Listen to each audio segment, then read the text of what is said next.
परिंदों को मंजिल मिलती है यकीनन, ये फैले हुए उनके पर बोलते हैं। अक्सर वो लोग खामोश रहते हैं ज़माने में, जिनके हुनर बोलते हैं। चलिए दोस्तों आगे बढ़ते हैं। हम पढ़ रहे थे प्रश्नावली 3.3 में विलोपन विधि को हम पढ़ रहे थे। ठीक है दोस्तों, तो हमने पहले के और दूसरे के जो क्वेश्चंस है, पहले के हमने सारे क्वेश्चंस कवर कर लिए थे, दूसरे के पहला और दूसरा हमने कवर कर लिया था। चलिए अब नेक्स्ट क्वेश्चन की तरफ बढ़ते हैं। तो हमारा तीसरा क्वेश्चन है, देखिए पढ़ के मैं बता देता हूँ, आप स्क्रीन पर क्वेश्चंस देख सकते हैं और बड़ी आसानी से क्वेश्चंस को पढ़ सकते हैं। चलिए, 2 अंकों की संख्या के अंकों का योग 9 है। 2 अंकों की संख्या के अंकों का योग 9 है। इस संख्या का 9 गुना संख्या के अंकों को पलटने से बनी संख्या का 2 गुना है, वह संख्या ज्ञात कीजिए। दोस्त कैसे करेंगे इस क्वेश्चंस को? चलिए सबसे पहले हम संख्या को क्या करते हैं, मानते हैं। ठीक है, तो हमारा क्वेश्चन है तीसरा क्वेश्चन है, देखिए सबसे पहले संख्या को मान लेते हैं।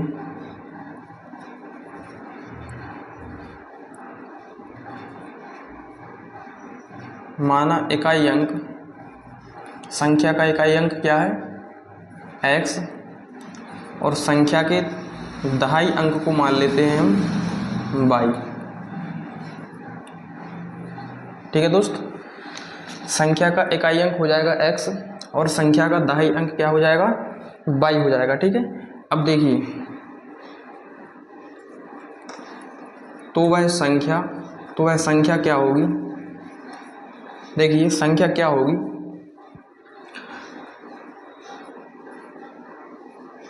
दस एक्स प्लस वाई। देखिए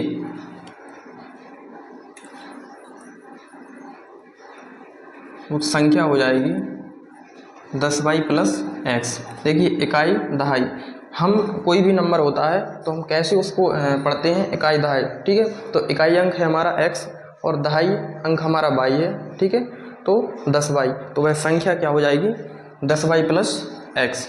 ठीक है दोस्त, देखिए अब क्या करेंगे, ये जो संख्या निकली है हमारी, इसको क्या करेंगे, हम बदलेंगे। चूंकि बदलने पर संख्या को बदलेंगे तो देखिए क्या हो जाएगा, x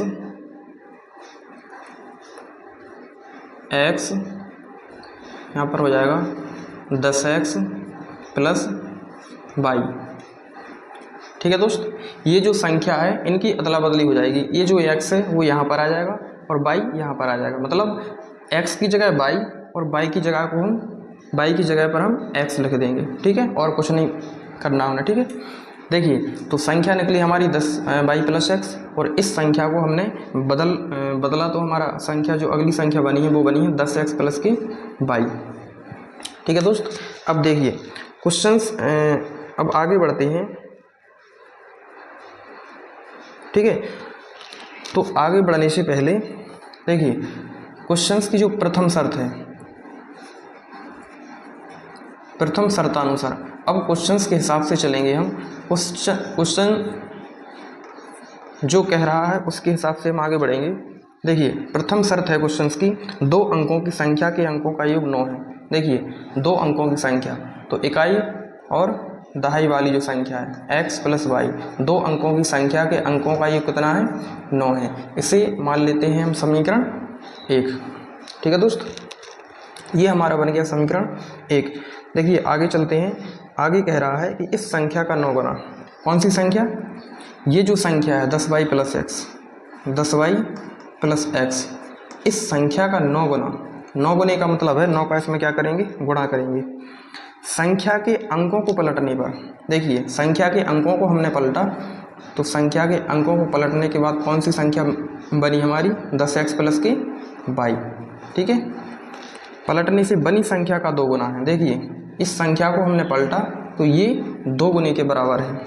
ठीक है दोस्त, अब देखिए इसको हम क्या करेंगे, हल करेंगे। 9 का 10 में गुणा करेंगे, 9 10 90, वाई प्लस के 9x बराबर, देखिए 2 का 10 में गुणा करके 2 10 20x प्लस 2 का y में करेंगे 2y, ठीक है। x वाला नंबर एक साइड ले आएंगे और y वाला नंबर एक साइड ले जाएंगे, ठीक है दोस्त। तो 9x ऐसे ही और माइनस ये जो 20 है इस साइड आएंगे तो माइनस के 20x बराबर 2y ऐसे ही, ये जो 90 हैं वो उस साइड जाएंगे तो काय के हो जाएंगे माइनस के, ठीक है दोस्त। देखिए 20 में से 9 घटाएंगे तो माइनस के 11x बराबर 90 में से 2 घटाएंगे तो माइनस के 88y, ठीक है। माइनस से माइनस कैंसिल हो जाएगा, ठीक है। तो 11x और ये 88y है, ये इस साइड आ जाएंगे तो 88y बराबर 0। देखिए या हम ऐसा कर सकते हैं जैसे हमने माइनस से माइनस काट दिया, ठीक है दोस्त। यहाँ से हम 11 से काट सकते हैं, 11 8 88, ठीक है। तो यहाँ बचा हमारा x और ये जो इस साइड संख्या बची है ये बची है 8y, तो 8y को इस साइड लाएंगे हम तो ये काय के हो जाएंगे माइनस के 8y बराबर के उस साइड क्या बचेगा 0, ठीक है दोस्त। ये बन गया हमारा समीकरण 2, ठीक है। समीकरण 1 और समीकरण 2 हमें प्राप्त हो चुका है। अब उसके बाद क्या करेंगे, विलोपन विधि से हम x और y के जो है वैल्यू निकाल लेंगे, x और y के मान ज्ञात कर लेंगे और वही हमें चाहिए है, ठीक है। तो देखिए क्या करेंगे, अब देखिए विलोपन विधि को हल करने का तरीका मैं कई बार आपको बता चुका हूँ कि जो x का गुणांक होता है उसको हमें समान बनाना होता है, ठीक है। अगर समान नहीं है तो हम उनको क्या करेंगे समान बना लेंगे। अब देखिए यहाँ पर क्या दिख रहा है आपको, x प्लस वाई बराबर 9, x माइनस 8y बराबर 0। देखिए x का जो गुणांक है वो बराबर दिख रहा है, ठीक है। तो हमें ना तो गुणा करना है ना कुछ इसमें बदलाव करना है, ठीक है। बस सीधा सीधा हमें क्या करना है, समीकरण 1 पदों को क्या कर देंगे घटा देंगे। समीकरण 1 व 2 को घटाने पर देखिए समीकरण 1 है हमारा x प्लस वाई बराबर 9, समीकरण 2 है x माइनस 8y बराबर 0। देखिए घटाएंगे तो प्लस का है माइनस हो जाएगा, माइनस का है तो प्लस हो जाएगा, ठीक है, जे माइनस हो जाएगा। अब देखिए प्लस से एक माइनस है, समान संख्या है तो कट जाएंगे, ठीक है, कैंसिल कर देंगे। ये प्लस की वाई है, ये प्लस के 8y है, तो 8 और कितने हो जाएंगे 9y। 9 में से 0 घटाएंगे कितना बचेगा 9, 9 से 9 काट देंगे तो y का मान कितना आ जाएगा 1, ठीक है दोस्त।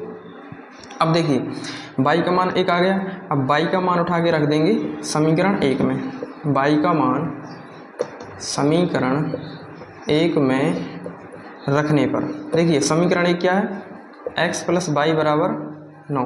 देखिए x ऐसे ही, y का मान कितना निकाला हमने 1, तो y की जगह रख देंगे 1 बराबर के उस साइड क्या है 9, तो x बराबर 9 ऐसे ही, ये प्लस का 1 है ये बराबर के उस साइड जाएगा तो माइनस हो जाएगा, ठीक है। x बराबर 9 में से 1 घटा देंगे कितना बचेगा 8, ठीक है दोस्त।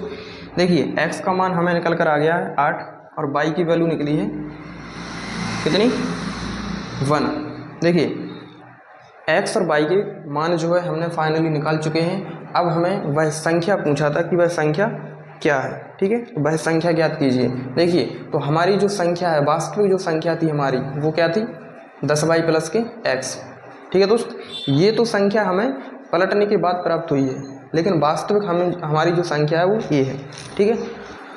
तो यहाँ पर लिख देंगे अतः वह संख्या 10y प्लस x, ठीक है दोस्त। अब देखिए x और y के इसमें क्या कर देंगे मान रख देंगे, 10 y का मान कितना निकला 1 प्लस x का मान कितना निकला 8, ठीक है दोस्त। 10 एकम 10 प्लस 8 और 10 और 8 कितने हो जाएंगे 18।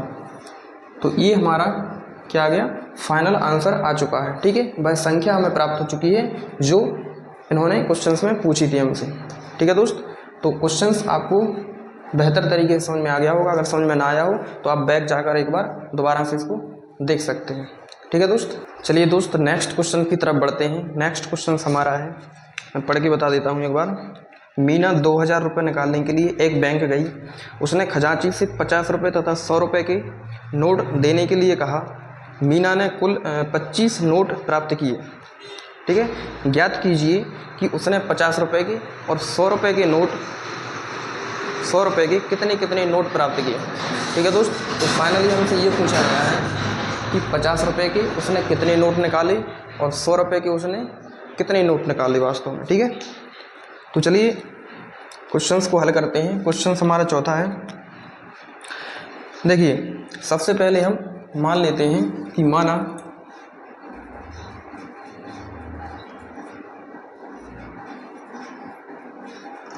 50 रुपये की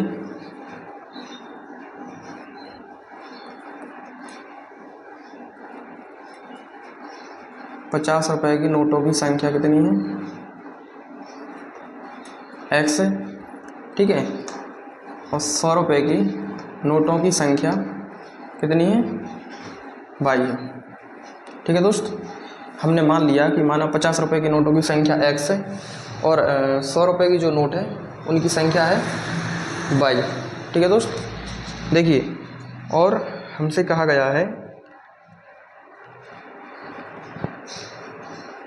कुल धनराशि। देखिए कुल धनराशि कितनी निकालनी है, कुल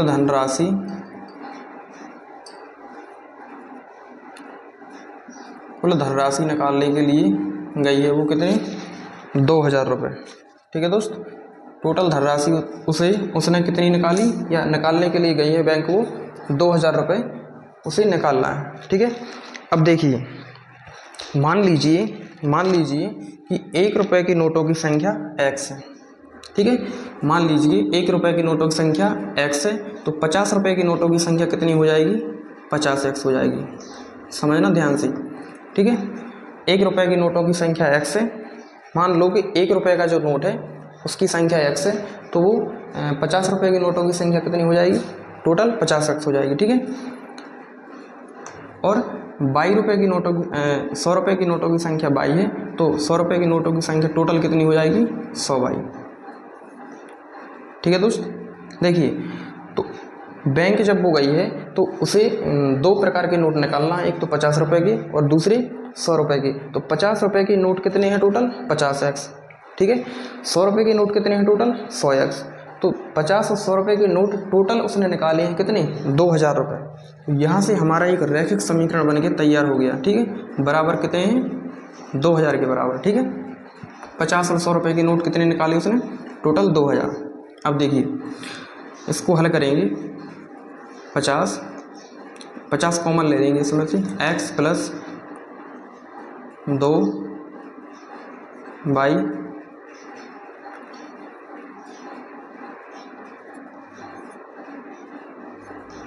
ठीक है दोस्त, x प्लस 2y बराबर 2000। देखिए x प्लस 2y ऐसे, x प्लस 2y ऐसे बराबर 2000 और ये बटे में चले जाएंगे 50। ठीक है दोस्त, गुणा में जब भी संख्या होती है, गुणा में जब भी संख्या बराबर के उस साइड जाती है, गुणा में जब भी संख्या बराबर के उस साइड जाती है तो वो बटे में आ जाती है। ठीक है, और प्लस माइनस में जब भी संख्या उस साइड जाती है तो प्लस की जो संख्या होती है वो माइनस में हो जाती है और माइनस की संख्या हो जाती है प्लस में। देखिए 0 से एक 0 कैंसिल कर देंगे, 5 से काट देंगे, 5 चौका 20। तो x प्लस 2y बराबर कितना आ गया, 40। ये मान लो समीकरण 1। ठीक है दोस्त, ये हमें प्राप्त हो गया समीकरण नंबर 1। देखिए अब कहा गया है कि मीना ने कुल 25 नोट निकाले। ठीक है, देखिए ये क्वेश्चन की प्रथम शर्त थी, तो यहाँ पर लिख देंगे हम प्रथम शर्त। ठीक है, ये क्वेश्चन की प्रथम शर्त है और ये क्वेश्चन की है दूसरी शर्त, द्वितीय शर्त। ठीक है दोस्त, दूसरी शर्त क्या है कि मान उसने टोटल कितने नोट निकाले, उसने निकाले 25 नोट, x वाले और y वाले, मतलब 50 रुपये वाले नोटों की संख्या x है और 100 रुपये की नोटों की संख्या y है। तो उसने टोटल कितने नोट निकाले, 25 निकाले, जिसमें 50 रुपये की नोट भी शामिल है और 100 रुपये की नोट भी शामिल है। ठीक है दोस्त, तो ये बन गया हमारा समीकरण 2। अब देखिए हल करने का तरीका आपको पता ही है, समीकरण 1 और 2 ये विलोपन विधि है दोस्त। विलोपन विधि में हम x का गुणांक देखते हैं। ठीक है, x का या y का गुणांक किसी का भी देख लो, हमें समान बनाना होता है, बस ध्यान ए रखना है हमें। ठीक है, तो x के गुणांक देखो दोनों में बराबर दिख रहे हैं, यहाँ भी x का गुणांक 1 है, यहाँ भी x का गुणांक 1 है। तो हमें कुछ नहीं करना, डायरेक्ट हम समीकरण 1 व 2 को घटाने पर। ठीक है दोस्त, कुछ नहीं करेंगे, समीकरण 1 और 2 को हम माइनस कर देंगे। x प्लस वाई बराबर 40 और x minus x plus y बराबर 25।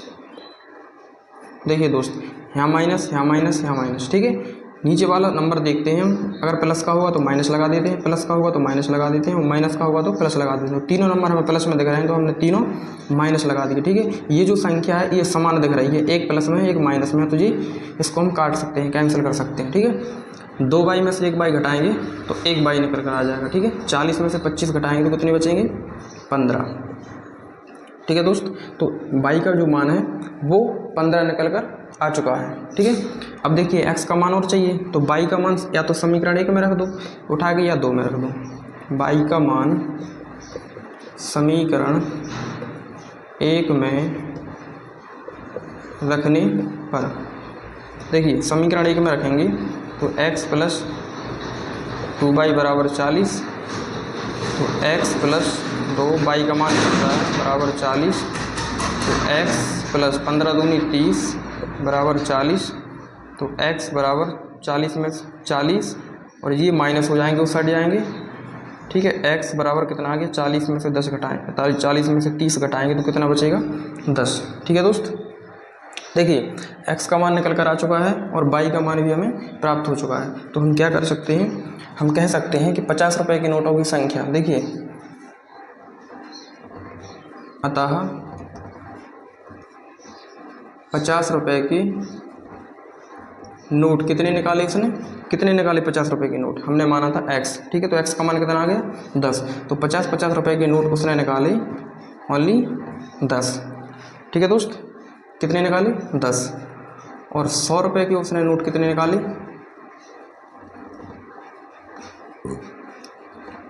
100 रुपये के नोट कितने निकाले उसने, देखिए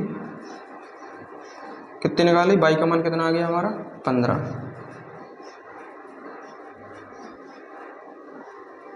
ठीक है दोस्त, तो 50 रुपये के नोटों की संख्या 10 है और 100 की नोटों की संख्या 15 है। ठीक है, देखिए 50 रुपये की नोटों की संख्या 10 है तो कितने हो जाएंगे? 500 रुपये जी हो जाएंगे, और 100 रुपये की नोटों की संख्या 15 है तो 100 रुपये जी हो जाएंगे। 1500 और 500 कितने हो जाएंगे? टोटल 2000 रुपये। ठीक है, फाइनली वो बैंक से 2000 ही जो रुपये है वो निकालने गई थी। ठीक है दोस्त, तो 100 रुपये के नोट उसने निकाले 15 और 50 रुपये की उसने नोट निकाले 10। ठीक है, ये हमारा फाइनल आंसर हो जाएगा। तो उम्मीद करते हैं आपको क्वेश्चंस बढ़िया से समझ में आ गया होगा, बेहतरीन समझ में आया होगा। ठीक है दोस्त, तो चलिए अब नेक्स्ट क्वेश्चन की तरफ हम बढ़ते हैं।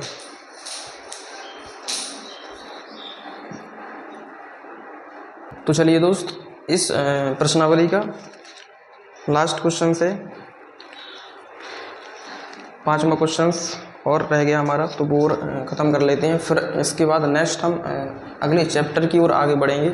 ठीक है दोस्त, तो चलिए क्वेश्चंस को हम रीड करते हैं, पढ़ते हैं। किराए पर पुस्तक देने वाले किसी पुस्तकालय का प्रथम 3 दिनों का एक नियत किराया है। ठीक है, तथा उसके बाद प्रत्येक अतिरिक्त दिन का अलग किराया है।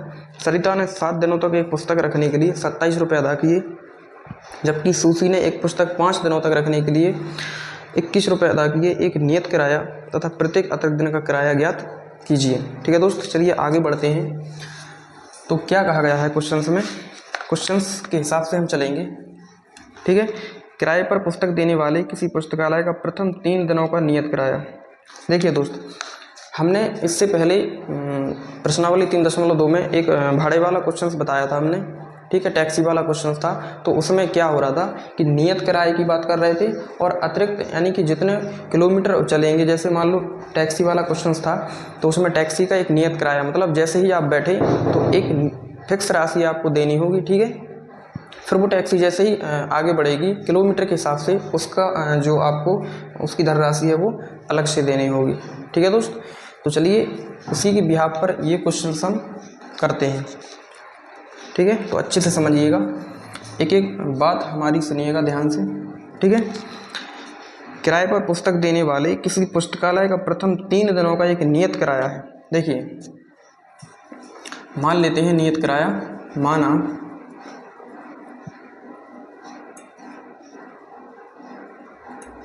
पुस्तकालय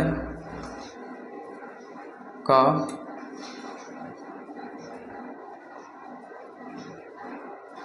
तीन दिन का नियत किराया, 3 दिन का नियत किराया मान लेते हैं हम X रुपये। ठीक है दोस्त, देखिए पुस्तकालय में हमें 7 दिन पुस्तक रखने को कहा गया है। ठीक है, प्रथम 3 दिनों का नियत किराया है तथा उसके बाद प्रत्येक अतिरिक्त दिन का अलग किराया है। सरिता ने 7 दिनों तक पुस्तक रखने के लिए 27 रुपये अदा किए। ठीक है दोस्त, देखिए तो पुस्तकालय का 3 दिन का नियत किराया कितना है, X रुपये है। ठीक है दोस्त, और प्रत्येक अतिरिक्त दिन का किराया, प्रत्येक अतिरिक्त दिन का किराया, प्रत्येक अतिरिक्त दिन का किराया मान लेते हैं 22 रुपये। ठीक है दोस्त, देखिए नियत किराया हमने माना X और एक प्रत्येक अतिरिक्त दिन का किराया मान लिया हमने 22 रुपये। ठीक है दोस्त, तो चलिए क्वेश्चंस के हिसाब से हम आगे बढ़ते हैं। क्वेश्चंस क्या कह रहा है, देखिए प्रथम शर्तानुसार, प्रथम शर्तानुसार, देखिए प्रथम शर्त कह रही है क्वेश्चंस की। देखिए सबसे पहले तो पुस्तकालय का 3 दिन का नियत किराया, देखिए 7 दिन में से 3 दिन तो उसको नियत किराया देना होगा। ठीक है, और उसके बाद 4 दिन तक उसको क्या देना होगा, अतिरिक्त किराए की धनराशि उसको अदा करनी होगी। ठीक है, तो हमारी प्रथम शर्त कह रही है सरिता ने 7 दिनों तक एक पुस्तक रखने के लिए 27 रुपये अदा किए। देखिए दोस्त कितने अदा किए, 27 रुपये। तो X रुपये जो धनराशि है, X रुपये जो धनराशि है, X रुपये जो धनराशि है वो 3 दिन की धनराशि है। ध्यान से सुनना हमारी बात को, हम क्या कह रहे हैं। ठीक है, X रुपये जो धनराशि है वो 3 दिन की है। ठीक है, पुस्तकालय में सरिता ने 7 दिन तक पुस्तकें रखी हैं, तो 3 दिन का जो किराया है, जो नियत किराया है वो X रुपये है। ठीक है, अब उसके बाद कितने दिन और बचे, 4 दिन और बचे। 3 दिन का किराया X रुपये है, बाकी उसके बाद 4 दिन का किराया कैसे, देखो 1 दिन का किराया 22 रुपये है, तो 4 दिन का किराया उसका अतिरिक्त किराया कितना लग जाएगा, 4/22। ठीक है, और नियत किराया, तो नियत किराया और अतिरिक्त किराया मिलाकर उसने कितने रुपए अदा किए, 27 रुपये अदा किए पुस्तकालय वाले को। ठीक है, ये बना हमारा समीकरण 1। ठीक है दोस्त, अब चलते हैं दूसरी शर्त की तरफ, द्वितीय शर्तानुसार। ठीक है दोस्त, देखिए क्वेश्चंस की दूसरी शर्त है सुशी ने एक पुस्तक 5 दिनों तक रखने के लिए 21 रुपये अदा किए। कितने दिन तक रखने के लिए, 5 दिनों तक रखने के लिए 21 रुपये अदा किए। देखिए तो नियत राशि हमारी कितनी है, X रुपये, और 5 दिन तक उसने पुस्तकें रखनी है। ठीक है दोस्त, कितने दिन तक पुस्तकें रखनी है, 5 दिन तक उसने पुस्तकें रखी हैं, और कितने रुपए उसने अदा किए, 21 रुपये उसने अदा किए। ठीक है, तो देखिए 5 रुपये उसने रखे हैं, तो X + 5/22 बराबर 21 आ जाएगा। ठीक है, ये बना हमारा समीकरण 2। ठीक है दोस्त, अब देखिए समीकरण 1 और 2 को क्या कर देंगे, घटा देंगे। समीकरण 1 व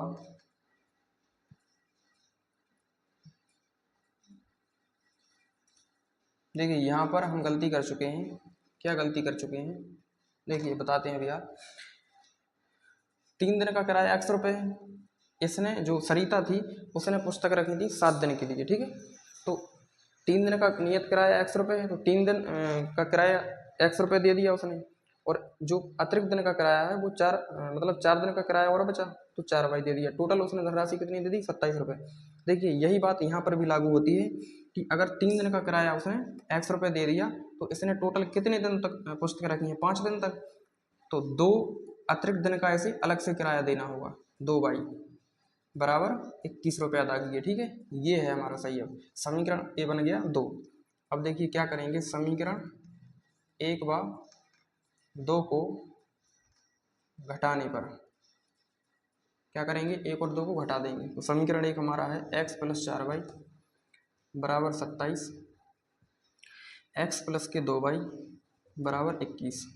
ठीक है, घटाएंगे माइनस माइनस माइनस, ये कैंसिल हो जाएगा। 4 में से 2 घटाएंगे 2y बराबर 27 में से 21 घटाएंगे तो कितना बचेगा 6। 2 से 6 काटेंगे 2 तिया 6, तो y का मान निकल कर आ गया 3। देखिए दोस्त, y का मान हमें प्राप्त हो चुका है। अब x की वैल्यू और चाहिए हमें, तो x का मान कैसे निकालेंगे, y के मान को उठा के समीकरण 1 में रख दो। y का मान समीकरण 1 में रखने पर समीकरण 1 है x प्लस 4y बराबर 27, तो x प्लस 4 y का मान कितना निकला 3 बराबर 27। देखिए x प्लस 4 तिया 12 बराबर 27, तो x प्लस 27 ऐसे ही 12 प्लस के हैं, बराबर के उस साइड जाएंगे तो माइनस के हो जाएंगे, तो x बराबर 7 में से 2 घटाएंगे 5, 2 में से घटाएंगे 1, तो x की वैल्यू हमारी निकल कर आ चुकी है 15। ठीक है दोस्त, y का मान और x का मान हमारा निकल कर आ चुका है। ठीक है, यही हमसे पूछा था। देखिए क्या पूछा है हमसे कि नियत किराया तथा प्रत्येक अतिरिक्त दिन का किराया ज्ञात कीजिए। तो नियत किराया हमारा, जो नियत किराए की धनराशि है वो कितनी निकल कर आ चुकी है, x मानी थी हमने, तो x का मान कितना निकला 15, तो नियत राशि हमारी क्या हो जाएगी 15 रुपये। देखिए लिख देते हूँ यहाँ, अतः नियत राशि कितनी हो जाएगी 15 रुपये, और प्रत्येक अतिरिक्त धन की राशि, प्रत्येक अतिरिक्त दिन की राशि कितनी हो जाएगी, प्रत्येक अतिरिक्त दिन की राशि हमने मानी थी 22 रुपये, तो y की वैल्यू कितनी निकली है 3, तो y का मान निकल कर आ गया हमारा 3, तो यहाँ पर अतिरिक्त दिन की राशि कितनी आ जाएगी 3। ठीक है दोस्त, ये हमारा फाइनल आंसर है। तो अब अगर आपको क्वेश्चन समझ में आया हो तो ज़्यादा से ज़्यादा आप अपने दोस्तों के साथ शेयर कर सकते हैं, और क्वेश्चंस आपको अच्छे से समझ में ना आया हो तो दोबारा से आप वीडियो को बैक करके देख सकते हैं। ठीक है दोस्त, तो वीडियो को लाइक करें, चैनल को सब्सक्राइब करें और शेयर जरूर करें। ठीक है दोस्त, तो दोस्त मिलते हैं कल एक नेक्स्ट चैप्टर में नेक्स्ट कॉन्सेप्ट के साथ। तब तक के लिए जय हिंद।